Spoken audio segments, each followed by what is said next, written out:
감정이 남아있기 때문에 굳이 안 해도 될 감정 소모를 하는 걸 수도 있죠. 뭐가 됐든 아직 전 연인에게 내가 영향을 받고 있다는 증거예요. 진짜로 마음이 떠난 사람은 그냥 조용히 자기 인생을 살아요. 굳이 감정 소모를 안 한다는 거죠. 제발 나를 그리워했으면 좋겠다. 제발 나만큼 아팠으면 좋겠다. 헤어지고 나서 이런 생각을 해보신 분들의 공통점이 있어요. 상대방이 카톡 프사를 바꾸거나 인스타에 어떤 게시물을 업로드하거나 스토리를 올리거나 이런 행동들을 했을 때 사실 그게 아무런 의미가 없을 수도 있는데 그게 무슨 의미일까? 혹시 나보라고 한 건가? 숨겨진 뜻이 있나? 신경이 엄청 쓰인다는 겁니다. 왜 그럴까요? 심리학에선 투사라는 방어 기제가 있습니다. 투사란 쉽게 말해서 내 안에 있는 감정이나 생각을 다른 사람도 똑같이 가지고 있을 거라고 착각하는 걸 말해요. 예를 들어서 내가 지금 누군가를 미워하고 있으면 쟤도 나를 싫어할 거야 라고 생각하는 거예요. 실제로는 상대방이 나한테 아무 감정이 없을 수도 있는데 내가 상대방을 미워하고 있으니까 상대방도 나를 미워한다고 지레짐작하는 거죠. 이처럼 내가 전 애인의 행동 하나하나에 엄청나게 영향을 받으니까 상대방의 모든 행동이 나한테 영향을 주려는 의도가 있을 거라고 나 혼자 지레짐작하게 되는 겁니다. 그래서 이런 나의 짐작들이 안 그래도 헤어지고 힘든데 오히려 내 마음을 더 고통스럽게 만들기도 하기 때문에 조금 더 객관적으로 이성적으로 상대방의 행동을 생각해 볼 필요가 있습니다. 그럼 전 남친이 나를 그리워한다면 어떤 액션을 취할까요? 술 먹고 밤늦게 전화가 온다, 장문의 카톡이 온다, 추억을 회상하는 메시지를 보낸다. 이런 건 누구나 다 아는 명확한 신호잖아요. 이런 거 말고 상대방이 나를 그리워하는 건지 아닌 건지 높은 확률로 나를 그리워하고 있음을 알 수 있는 제외 신호에 대해서 총 3가지 경우를 말씀드려 볼게요. 첫 번째 제외 신호는 바로 차단했다가 푸는 행동입니다. 차단을 하는 행동 자체가 내가 더 이상 꼴 보기 싫어서인 것도 있고 마음이 흔들릴까봐 인 것도 있고 다양한 이유가 있을 텐데 이건 상대방의 마음에 들어가 보지 않는 이상 유추는 할 수 있어도 명확히 알 수는 없습니다. 그래서 차단을 했다는 행위 자체만으로 상대방이 나에게 온갖 정이 다 떨어졌을 거라 확신하기도 애매하고 나와의 이별이 힘들어서 차단했을 거라고 단정 짓기도 애매합니다. 하지만 차단을 했다가 푸는 행위 자체는 내가 신경이 쓰인다 이거를 명확히 반증하는 경우가 많아요. 굳이 시간을 내서 카톡 차단 친구 목록에 들어가서 나를 해제한다는 것 자체가 내가 궁금하기 때문에 할 수 있다는 거죠. 물론 몇몇 분들은 내 휴대폰 차단 목록에 있는 것 자체가 싫어서 아예 지워버리는 경우도 있긴 하지만 나중에 시간이 지나서 차단 목록을 정리할지라도 헤어진 지 아직 오래되지 않았는데 차단을 푸는 경우는 그렇게 흔치가 않다는 거죠. 특히나 차단을 했다 풀었다 한 번만 한 게 아니라 여러 번 반복한다면 어떨까요?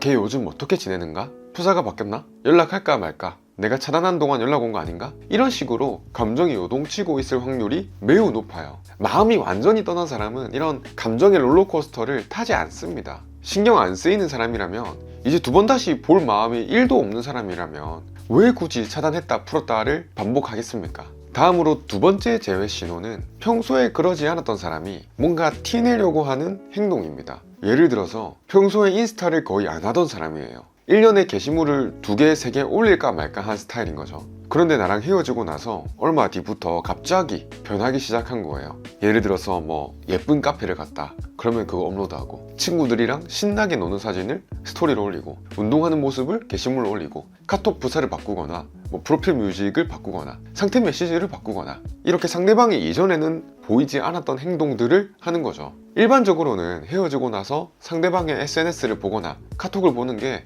재회에 도움이 된다고 생각하지 않아요. 오히려 나만 더 힘들어지는 경우가 많거든요. 쓸데없는 의미 부여도 많이 할 수 있고요.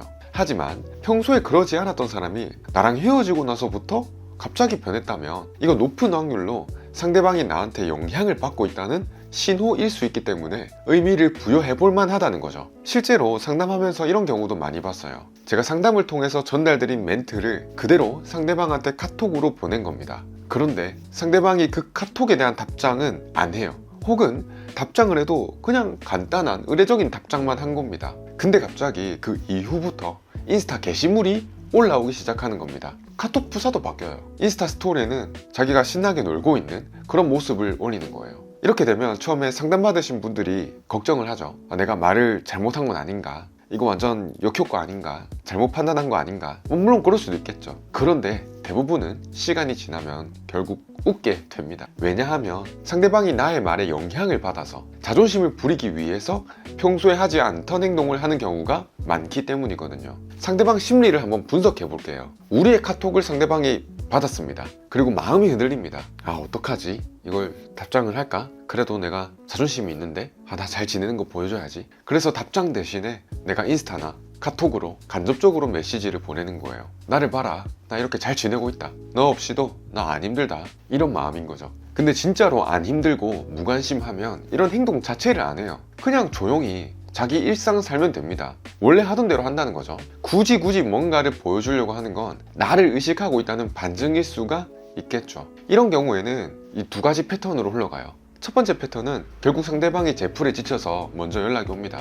뭐 있잖아, 그때 너가 보냈던 카톡 말인데 어쩌고 저쩌고, 이런 식으로 나한테 먼저 대화를 거는 거죠. 이 두 번째 패턴은 우리 쪽에서 상대방의 자존심을 덜 굽히면서 연락할 수 있게끔 유도하는 거죠. 그러면 금세 연락이 올 수 있습니다. 이렇게 자존심 부리는 듯한 인스타 업로드나 카톡 프사를 변경하는 것 말고도 카톡 프로필 뮤직을 나와의 추억이 있는 노래로 해놓는다든지, 미련이 낭낭한 그런 노래로 해놓는다든지, 내가 카톡 뮤직을 설정하면 상대방도 따라 바꾼다든지, 이런 행동들도 상대방이 나의 영향을 받는다는 걸 알 수 있는 예시가 되겠죠. 마지막으로 말씀드릴 세 번째 제외 신호는 겹지인한테 내 욕을 할 때입니다. 이별 원인이 최악일지라도 마음이 아예 떠나버린 사람이라면 오히려 헤어진 연인에 대한 욕을 하지 않습니다. 자존심이 있기 때문에 굳이 그 사람 얘기를 꺼내서 내가 상처받았다는 걸 인정하기 싫은 마음이 있을 수도 있고, 이미 내가 그 사람으로 인해서 분노, 우울, 슬픔, 이런 감정들을 겪는 시기가 다 지났기 때문에 이제는 그냥 아무 감정이 없을 수도 있어요. 그런데 겹지인한테 상대방 욕을 한다는 건 어떤 의미일까요?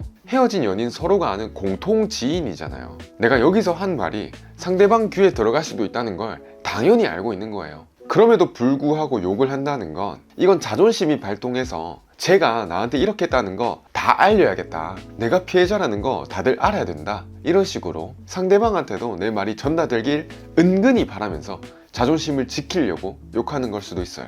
아니면 아직 상대방에 대한 감정이 남아있기 때문에 굳이 안 해도 될 감정 소모를 하는 걸 수도 있죠. 뭐가 됐든 아직 전 연인에게 내가 영향을 받고 있다는 증거예요. 진짜로 마음이 떠난 사람은 그냥 조용히 자기 인생을 살아요. 굳이 감정 소모를 안 한다는 거죠. 이 영상을 보시는 분들 중에 이 겹지인의 위치에 있어 본 적이 있는 분들은 아실 거예요. 양측에서 서로 신나게 상대방을 까거나 우울한 소리를 한없이 하다가 어느 순간 둘이 다시 재회하는 겁니다. 그럼 그 사이에 내가 껴가지고 여기서 위로해주다가 또 저기서도 위로해주다가 마지막에는 어이가 없어져 버리는 그런 경험을 한 번쯤 해볼 수 있다는 거죠. 그래서 만약에 내 겹지인으로부터 전 연인이 내 욕을 신명나게 하더라, 이런 소리를 들었을 때 이제 나한테 마음이 완전히 떴나 보다 라고 걱정하시기보다는 그냥 피식 웃으면서 아직 나한테 영향을 받고는 있구나, 이렇게 생각하시는 게 내 멘탈 관리에도 좋을 수가 있다는 거죠. 지금까지 총 3가지 제외 신호를 말씀드려봤는데요. 오해하시면 안 되는 게 있어요. 오늘 말씀드린 내용에 해당되지 않는다고 해서 상대방이 나와의 제외를 생각하고 있지 않다는 뜻은 아닙니다. 반대로 오늘 말씀드린 내용에 해당된다고 해서 무조건 상대방이 나를 그리워하고 있다는 신호도 아니에요. 단지 확률이 높을 뿐이다, 이렇게 생각해 주시면 좋겠습니다. 우리가 고려해야 될 맥락이나 변수, 상대방의 성향도 물론 중요하니까요. 그리고 제가 한 가지 꼭 말씀드리고 싶은 게 있어요. 상대방이 어떤 액션을 취하든지 웬만하면 크게 개의치 않기 위한 노력을 하셨으면 합니다. 그 사람의 진정한 속내는 내가 100% 알 수는 없거든요. 사람이 기계도 아니고 뭐 수학 공식처럼 A 행동을 하면 B 생각을 할 것이다, 이런 식으로 딱 떨어지게 말할 수가 없겠죠. 차단을 푸는 게 다시 만날 마음은 추호도 없지만 순수하게 궁금한 마음으로 차단을 다시 풀었을 수도 있어요. 겹지인한테 욕할 때는 정말 있는 정 없는 정 다 떨어져서 너 한번 소문 거지같이 나봐라, 이런 심보로 겹지인한테 내 욕을 엄청나게 할 수도 있다는 겁니다. 그래서 너무 의미 부여하지는 마세요. 그런데 상대방 액션에 개의치 말자고 말씀드리는 데는 더 큰 이유가 있습니다. 우리가 상대방과 다시 연락이 되거나 잠깐이라도 만날 기회가 생기게 된다면 그 사람한테 크게 영향받지 않는 우리의 모습이 이 재회를 하고 싶어서 상대방의 비위를 맞추는 것보다 훨씬 더 재회 확률을 높일 수 있기 때문이에요. 물론 아무런 관심이 없는 척, 억지로 쿨한 척을 하자는 건 아니에요. 우리 이미 상대방을 붙잡아 봤잖아요. 매달려도 봤잖아요. 뭐 더 나아가서는 장문의 카톡을 여러 번 보내고 전화를 수차례 하고 찾아도 가고 그랬을 수도 있어요. 근데 이제 간만에 만나거나 간만에 나중에 또 연락이 됐을 때 굳이 또 그때 매달렸던 사람처럼 보일 필요는 없다는 거죠. 오히려 조금 더 덤덤하게, 더 편안하게 분위기를 만들 수 있어야 첫째론 꼭 지금 당장이 아닌 나중에라도 상대방이 부담 없이 나 연락을 받아주게 되는 그런 관계가 될 수도 있는 거고, 둘째론 더 나아가서 식사를 하거나 커피 한 잔이라도 하는, 그렇게 얼굴 보고 얘기할 수 있는 그런 기회를 가질 수 있다는 거죠. 그리고 마지막 셋째로는 그렇게 다시 다 풀어 헤쳐진 단추를 하나 둘 끼워 맞춰 나갈 수가 있다는 거죠. 헤어지고 나서는 상대방은 더 이상 우리가 알던 그때의 사람은 아니에요. 근데 나는 아직 상대방을 사랑하기 때문에, 나를 사랑했던 그 사람을 잊지 못하기 때문에 진심을 다해서 붙잡는 노력을 한다면 관계는 다시 회복될 수 있을 거라고 생각하시는 분들이 많은 것 같아요. 하지만 그렇지 않다는 걸 우리는 이제 알아야 돼요. 그렇기 때문에 상대방한테서 이 제외 신호, 즉 나한테 아직 영향을 받는 듯한 모습이 보인다고 해서 내가 막 급발진하듯이 달려들기보다는 내 마음은 당장 다시 상대방과 관계를 회복하고 싶다고 하더라도 스텝 바이 스텝으로 천천히 다가가시면 좋겠습니다. 네, 오늘 말씀드리고픈 내용은 여기까지였고요. 이별로 힘든 시기를 보내고 계신 분들에게 오늘 내용이 도움이 되셨으면 좋겠습니다. 이번 영상이 도움되셨다면 구독이나 좋아요 둘 중에 하나라도 눌러주시면 감사드리겠습니다. 긴 영상 끝까지 봐주셔서 감사합니다. 다음 영상에서 뵙겠습니다.